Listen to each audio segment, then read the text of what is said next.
Please be seated. Thank you.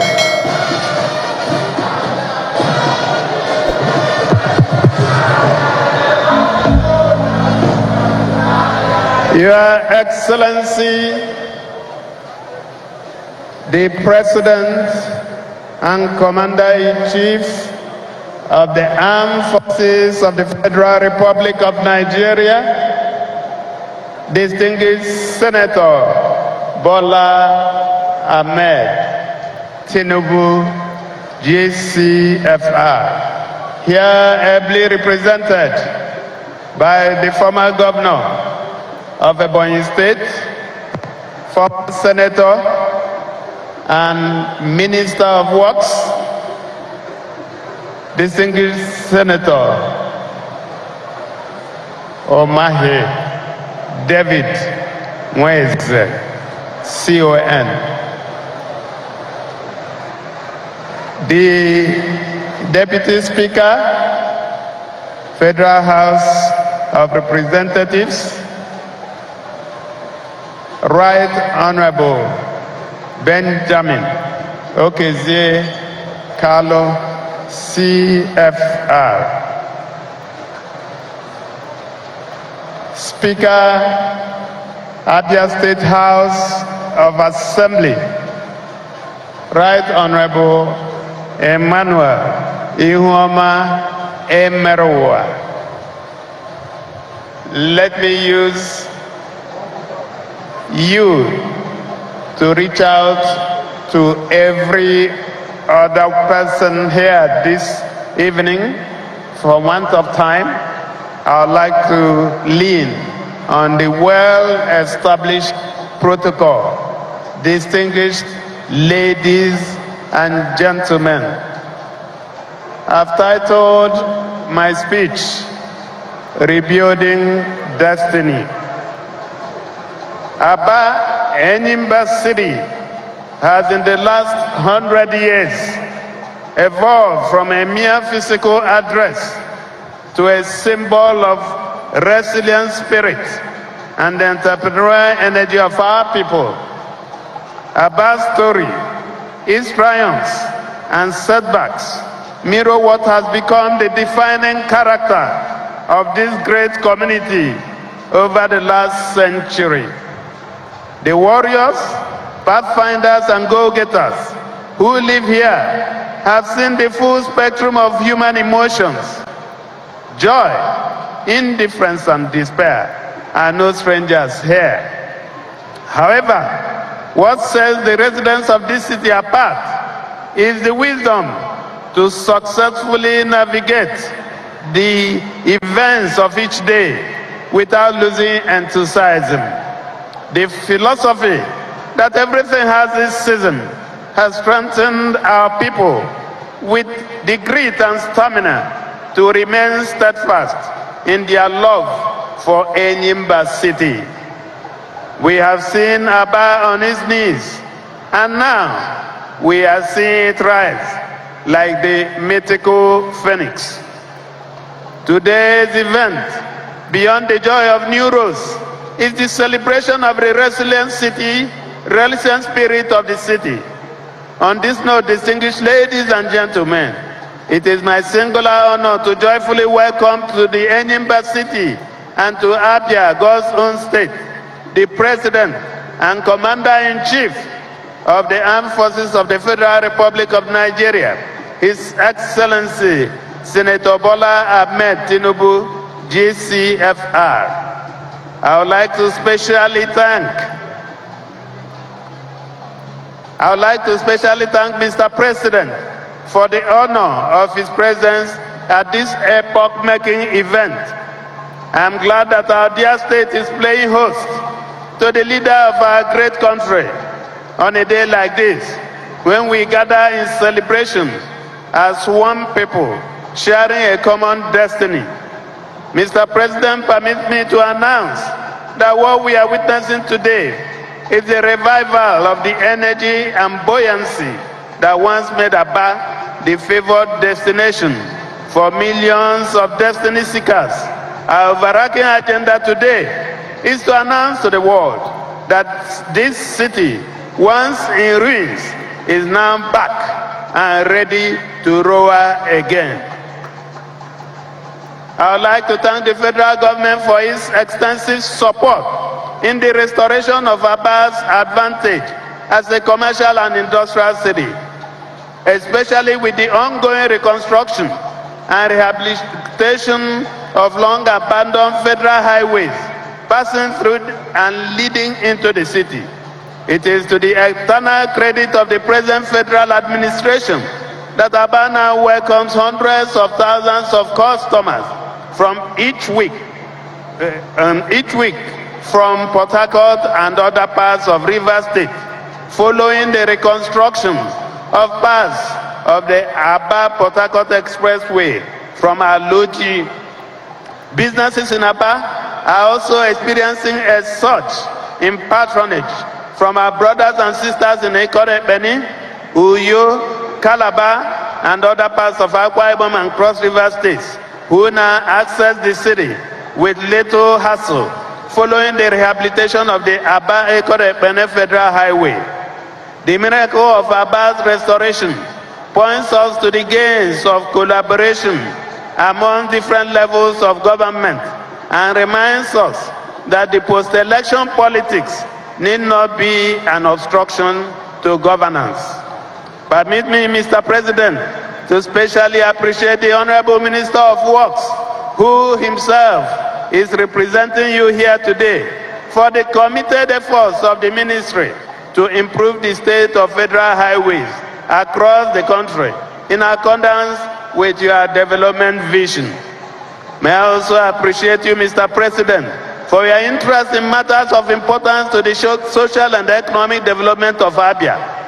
Our success in the war against insecurity could not have happened without the express support of Mr. President and his team. Abia remains relatively safe, largely on account of the extensive support we get from the federal security agencies.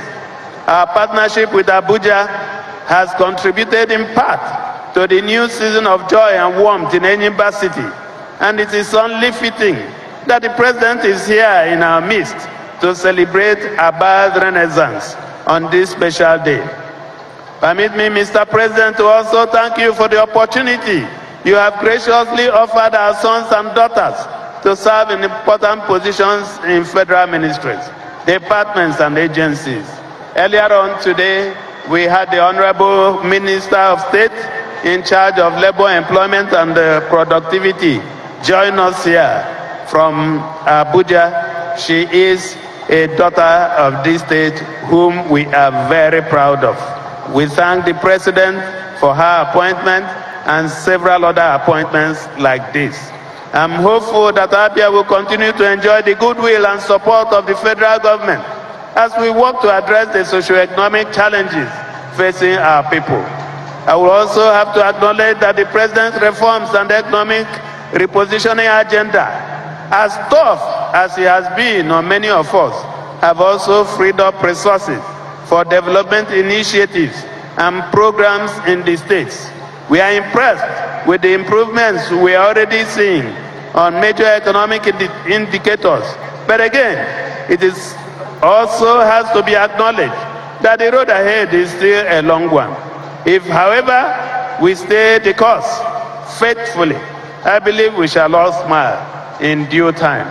So the point we are raising here is that the removal of petroleum subsidy, which yours truly has campaigned over and over again in my fortnightly column at the back page of this day, and of course the harmonization of the foreign exchange rate, which have freed resources to invest in people and infrastructure, is well received.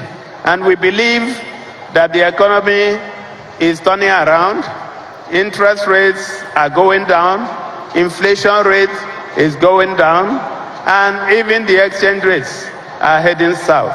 And we believe that in due course, if we do not waver, that this economy will recover and stabilize. Mr. President, you started with the reopening of the Michael Okpara Auditorium Umuahia, which was closed down for a comprehensive repair work shortly after this government came on board in 2023. We turned the auditorium into a state-of-the-art modern auditorium with all the required facilities to serve our people. I have no doubt that this facility will serve our people for a very long time to come, particularly with the maintenance system we have already put in place. Mr. President, the roads you have commissioned across the city today are indicative of the scale of our ambition in the Aba Rebuilding and Restoration Project. Tokenism will no longer cut it. We are focused on projects that would have multiplier effects on the economic space, create jobs and establish new frontiers for prosperity. Port Harcourt Road, a major hub for heavy-duty generators and machine parts, was built in the early 80s by the Sam Bakwe administration of Old Imo State to support the alternative energy needs of the firms, households, and individuals in the nearby oil city of Port Harcourt. The construction of the road proved to be an excellent idea as machine tools dealers, engineering technicians, retailers, and artisans readily found the new layout to be conducive for their business activities. As expected, several household and commercial entities in Port Harcourt soon came to rely on Aba for their generator parts, machine tools, and service needs. By the mid-1990s, however, things began to deteriorate as inadequate maintenance and the explosion in traffic began to take its toll on the road. The road will eventually collapse in the late 2000s, following decades of neglect. While campaigning ahead of the 2023 election, we made a firm promise that if elected, we shall prioritize the holistic reconstruction of Port Harcourt Road.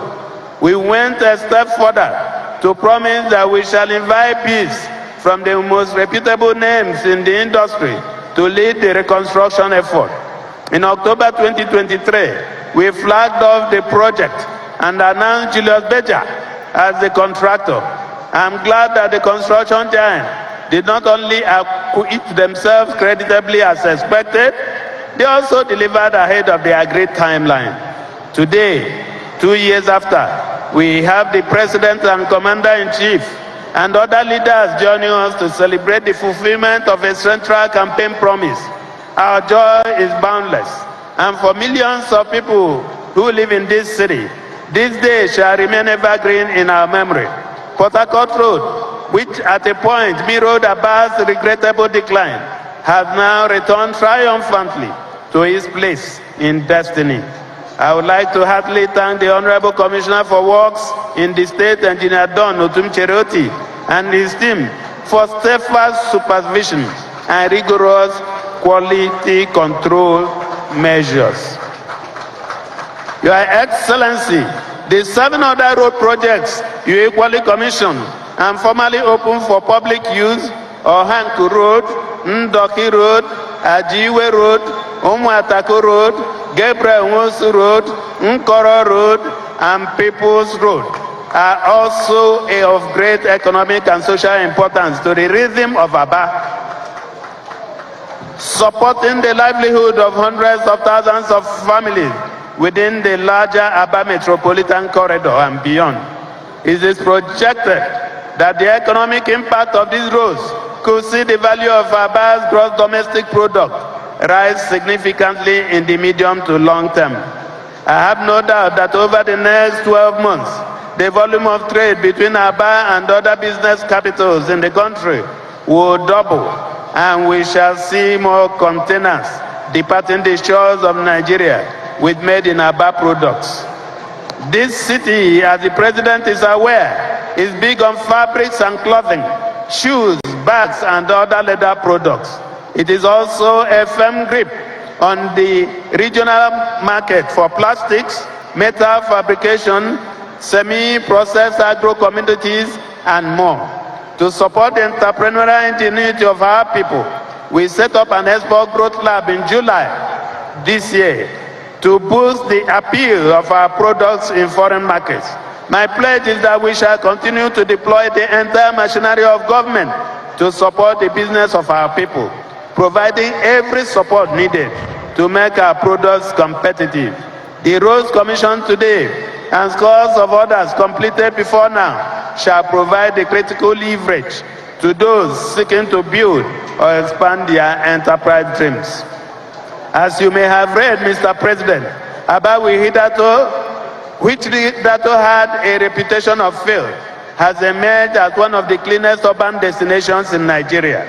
We are greening strategic centers around the city to align with our urban renewal outlook, to make room for the influx of new residents and businesses into the city. We have streamlined the process of land acquisition and development, cutting down the structural and bureaucratic bottlenecks that previously frustrated developers. Our CFO in 30 days policy has boosted confidence in the system, with local and international developers moving in to take advantage of the boom in the real estate market. May I also inform you, Mr. President, that our esteemed guests, that in the next 18 months, our partnership with Radisson Blu will transform the Enyimba Hotel into a 5-star hospitality outfit with an international convention center. And of course, bordered by a leisure and entertainment park handled by Landmark. And every enterprise and cultural ecosystem within it is rising, and echo is already reverberating in the markets around the West and Central Africa. Let me, as I begin to conclude, Mr. President, thank our leaders for honoring us with your esteemed presence. I'm glad to inform that this August gathering, that we are making concerted efforts to improve the economic outlook of our state and the entire region by investing extensively in roads, health, education, ICT, and power infrastructure, following recent liberalization of the electricity market. I would like to, on behalf of other Southeast and South-South governors, invite the committed support of the federal government to the development of a functional rail network to traverse the Southeast and South-South regions, from Calabar to Enugu, with stations in all the major agricultural and commercial towns along the corridor. A functional rail line will not only improve inter-regional trade, it will also cause an uptick in employment, improve factor utilization, investment inflow, and more fundamentally, reduce migration pressure in the urban metropolis outside the regions. I would also like to request, Mr. President, that you use your good offices to explore how the seaports closest to businesses in these regions can be optimized to drive the export of goods from here. And I'm glad that the Deputy Speaker of the Federal House of Representatives has mentioned the issue of seaports. And Abia is ready. We are already doing our feasibility study at Obuaku, and we believe that with all the approvals, we will be able to build a seaport in Abia State. Having all the seaports around here running at optimal capacity will boost business performance by cutting down costs, improve living standards, and inevitably boost public sector revenue. Lastly, Mr. President, the Southeast region has enormous natural gas deposits that are largely undeveloped. Natural gas has become critical in the new global energy order. It will be to our national advantage to develop these proven reserves in ways that pose no threat to the national ecosystem. The federal government, I can promise, shall get all the required support from the governors to develop this valuable asset and other mineral resources buried between our soil. Let me quickly respond to some of the comments, particularly the one made by distinguished Senator Engineer Baribe Mmagandibo. Thank you for joining us for making the request for the release of Nnamdi Kanu. I can assure you that I am engaging with Mr. President, and he is favorably disposed to it. And I'm sure that in no distant future, Nnamdi Kanu will regain his freedom. See the way he does for us. Carry on my time for your head. I also want to respond to some of the comments about partnership with Mr. President. It is important to note that Mr. President and I have been friends for decades. And I know this president, whatever he wants to do, he will tell you. If he will not do it, he will tell you. And having made promises, I'm sure he will keep his promises. I want to also say that for Abia, we are partnering very closely. And sometimes people don't understand what opposition means. When you are part of a government, either at the national or subnational, you are part of that government. Political parties, particularly in Nigeria, are relevant for elections. They are platforms to contest elections. But by the time elections are over, political parties take the back seat and governance takes the front seat.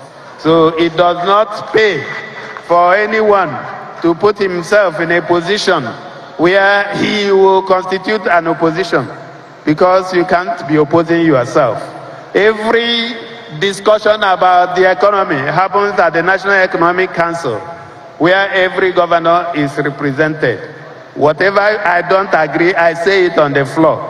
But if the majority carries the day, we have to go and defend what we have decided. That is how governance works. Governance doesn't work by dissonance. Governance doesn't work by people hurling stones and abusing people. Even the Bible records that power belongs to God. And anytime you take a position against those in authority, God will not be happy with you. Having said that, distinguished ladies and gentlemen, let me thank Mr. President for not canceling this program, in spite of the fact that some other engagements, which his representative will talk to you about shortly, happened in the last 24 to 48 hours. He had authorized that we should go ahead, and he sent no less a person than the Minister of Works, who understand what roads mean, because majority of the things that we commission today are roads. And we are very happy with Mr. President for sending our brother to represent him. We pray that his reign will be peaceful, and we pray that he will enjoy the blessings of the Lord. Finally, I would like to join everyone to wish this country happy 65th independence anniversary. As you live here, my prayer is that God will take you back to your destination safely. Thank you so much, and God bless you. My people, when I don't hear Alex Otti. So guys, this breaking news is from Abia State Governor Alex Otti has made a bold declaration about the future of the detained IPOB leader Nnamdi Kanu. According to the governor, according to Governor Otti, he said Kanu will regain his freedom in a no-distance future, a no-distance time. What does this mean for the Southeast, for Nigerian unity, and for the political landscape ahead? Guys, let's break everything down. So, Nnamdi Kanu, the leader of the indigenous people of Biafra, IPOB, has been in detention since 2021 after his controversial extradition from Kenya to Nigeria. His arrest sparked outrage, protests, and a wave of insecurity across the Southeast region. But now, Governor Alex Otti, one of the most respected, in fact, one of the best governors in the Southeast, and reform-minded leaders in the South is giving fresh hope to millions of Igbos who see Kanu as a symbol of self-determination and justice. During a recent address, Otti confidently stated that Kanu will regain freedom in no distant future. This statement is not just political rhetoric. It comes at a time when pressure is mounting on the federal government to address the ongoing crisis in the Southeast through dialogue rather than force. So Tinubu was live in Abia State, and Alex also used the opportunity to talk about Nnamdi Kanu, which is very important, because he is an Igbo blood, and Otti is also an Igbo person and also a Southeast governor. So he used the opportunity, to talk about Kanu in the presence of Tinubu, to push for his release. So Otti's statement increases pressure on President Bola Ahmed Tinubu to address this Kanu's detention. Tinubu has been trying to stabilize Nigeria politically and economically, but the unresolved issue of Kanu's incarceration continues to fuel unrest. Now, by declaring hope for Kanu's release, Otti may be pushing for a negotiated settlement between the federal government and IPOB. This could open the door for reconciliation, healing, and peace building in the Southeast. Now, Kanu's detention has been cited as one of the major drivers of insecurity in the region, including state-at-home orders and violent attacks. If released, Kanu's influence might be used to restore peace, or conversely, it could reignite fresh tensions depending on how it's managed. And also, Otti's statement sparks a bigger national conversation, which is, should Nigeria continue to detain separatist leaders or engage them in dialogue? This touches on the deeper issue of self-determination, federal restructuring, and the call for equity in Nigeria's governance system. For many Igbos, Kanu's freedom is not just about one man, it's about the recognition of decades-long grievance against marginalization. Otti's statement resonates deeply because he is viewed as a governor who genuinely cares for the people and their aspiration. So on one hand, Otti's words may suggest behind the scenes negotiation already in motion. On the other hand, the federal government has always maintained that Kanu must face trial for charges related to treason and terrorism. This means his path to freedom may depend on political solution rather than just a legal one. Guys, for real, one thing is clear. Alex Otti's bold declaration has reignited hope among many in the Southeast. Whether Kanu's release comes through the courts or presidential pardon or a negotiated settlement, this moment could shape the future of Nigeria's unity and security. The world is actually watching, and the people are watching as well. Do you believe that Kanu will, regain freedom soon, as Otti has predicted? Drop your thoughts under the comment section. Don't forget to like, share, and subscribe for more updates on Nigeria's politics and current affairs. Thank you so much for watching, and I'll see you guys next time.